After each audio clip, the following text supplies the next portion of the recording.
अंगावरती चिवर येण्यासाठी, हे पवित्र जीवन जगण्यासाठी काहीतरी पुण्यकर्म, काहीतरी पारमितेचं बल त्या ठिकाणी राहते.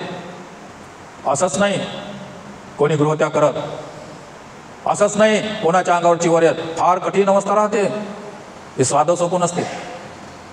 संध्याकाळची भाजी सब्जी जर जास्त शिल्लक राहिली तर त्या घरची ते गृहिणी फेकून देण्याच्या विषयी तीनदा मनामध्ये विचार करते की एवढा मोठा हा स्वयंपाक शिल्लक राहिला, एवढा मोठा कसा फेकून द्यायचा, याला पुन्हा फ्राय करून आपल्या खाण्याच्या कामी पडेल काय, असा ते विचार करते.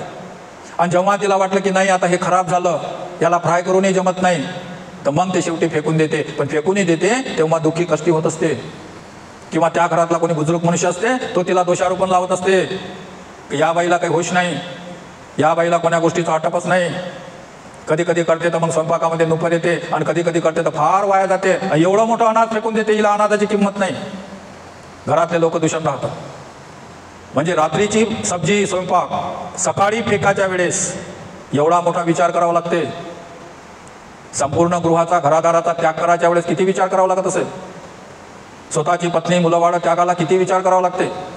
स्वतःचा आई वडील धन संपत्ता सोयरे धायरे धन संपत्ता यांना त्यागण्यासाठी किती विचार करावा लागते. हे तर सगळं त्याला सोडावंच लागते. पण त्याचं स्वतःचं नावही नष्ट होते, त्याला दुसरं नाव दिले जाते.